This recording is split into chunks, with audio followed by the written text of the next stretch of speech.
guys. Magluluto po tayo ng manok ngayon. Tinola, may sabaw. Yung tinola na hindi na po natin igigisa. Iwas tayo sa mantika. Ito guys, nilagyan ko to ng asin. Hinasin ko muna itong manok. Para maalis yung mga dulas-dulas niya. Kasi ito yung malangsa. Lalamas lang po natin. Tapos bandawan na po natin. At isang beses lang pwede na. Bandawan na natin asin. Kaya dalawang na lang natin. Para sigurado. Okay. Yan, malinis na ito guys. Ready to, na to, ikisa. Malinis na po.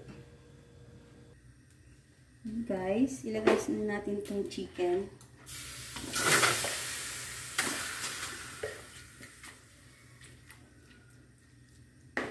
Tapos itong luya,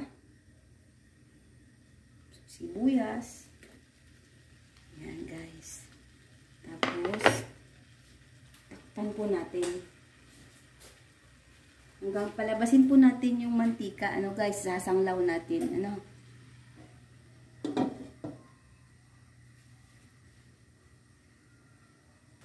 Lagyan po natin ng konting asin guys. Para may konting lasa na siya habang papalabasin natin yung konting mantika ng manok. Sasanglaw po natin.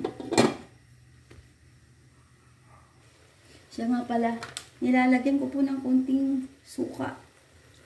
Pag nagpapasanglaw ako ng manok para maalis yung langsa. Takpan natin. Haluin naman natin guys para yung ilalim igisang mabuti.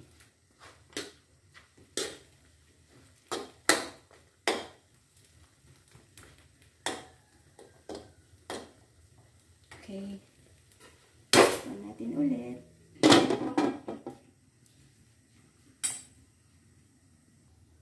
Ito nga pala yung ibang rekado natin kasi wala akong mahanap ngayon na papaya. Kaya binaha kasi kami dito.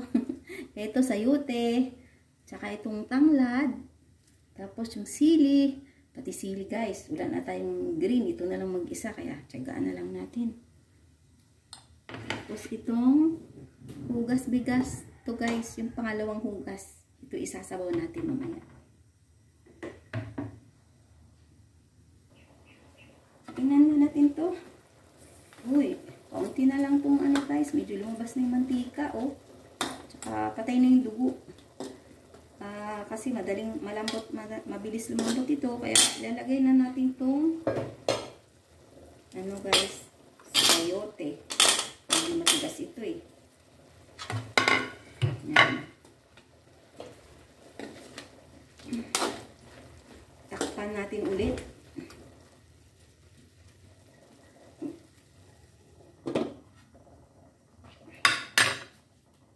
Pakuluan ng kaunti maya-maya. Lagyan lang natin ng konting paminta para may twist naman yung lasa. Konting anghang. Malapit na ito.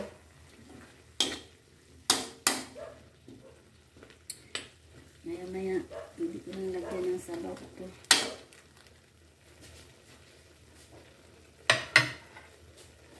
Takpan ulit. Hanggang sa masanglaw. Kaunting patis. Para maglasa na yung meat niya bago malagyan ng sabaw. Hindi na ako naglalagay ng pak guys or cubes. Pahinga muna tayo sa ganun. Lagyan na po natin ito ng sabaw ng pinagugasan ng bigas. Yung sakto lang yung sabaw, yung lumubog ng laman. Yan, pwede na yan. Lagay na rin natin itong tanglad. Season to taste na lang ito mamaya. Pati yung sili. Okay. Takpan ulit natin hanggang sa kumulo at natimplahan na natin. Siyempre, nagsaing na rin ako guys, no? Pag sinong gutom, pwede nang kumain pagkaluto ng ulam. Check natin guys. Ow! Hindi ko siya nagkumukulo. Balikan na lang natin mamaya guys.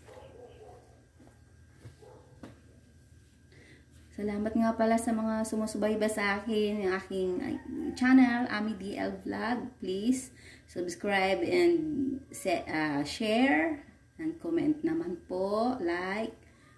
Pasensya na kayo sa akin kung paminsan-minsan lang ako nakakapag-upload. Marami kasing nangyari sa amin ngayon. Binaha kami dito guys, sobra. Halos hindi ako almost 2 weeks ako hindi nakalabas ng bahay. Yung asawa ko talagang bumili na ng ano tawag dito? Bota na hanggang bewang yung kasi siya lang talaga actually nakakalabas sa amin. Nakulong kami dito ng mga anak ko. Dito lang kami para kaming mga na kailangang rasyonan ng mister ko. Rasyonan ng pagkain, siya pumuntang palengke. Kasi nung isang taon, nakaranas yung isang anak ko na mabubog guys. Kasi lumusong kami sa tubig, pumunta kami ng market.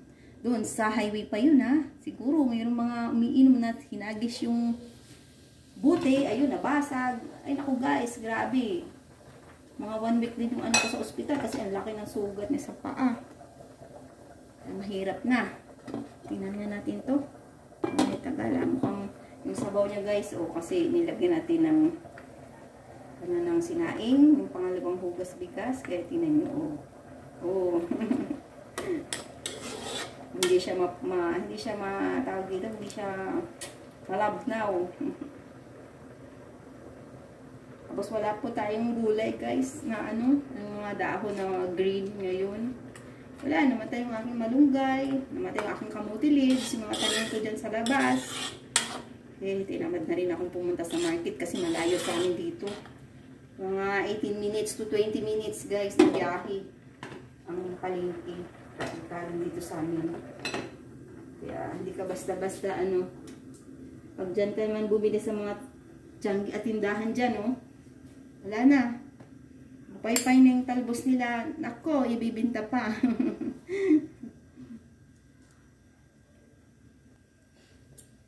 Lagyan na lang natin to ng patis guys. Ang malambot na yung sayote. Parang ito lang talagang pinaka-atin ko sa kanyang flavor. Kasi wala nga tayong wala tayong cubes. Kaya tikman na natin.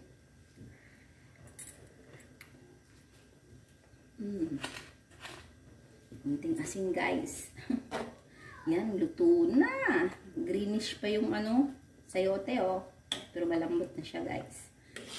Ay, maraming salamat sa panonood ulit. Sana may konti akong naibigay sa inyong tips.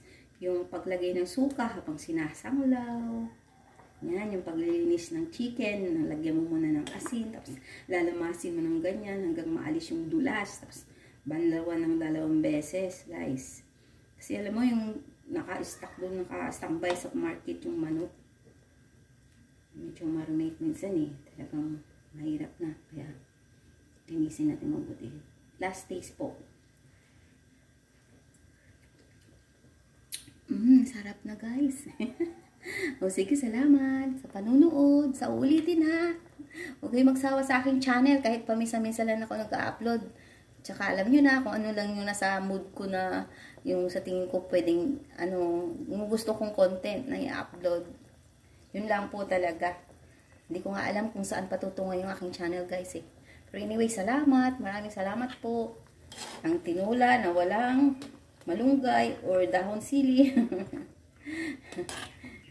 Yan. Parang DIY na to Okay, bye-bye. Thank you very much for watching.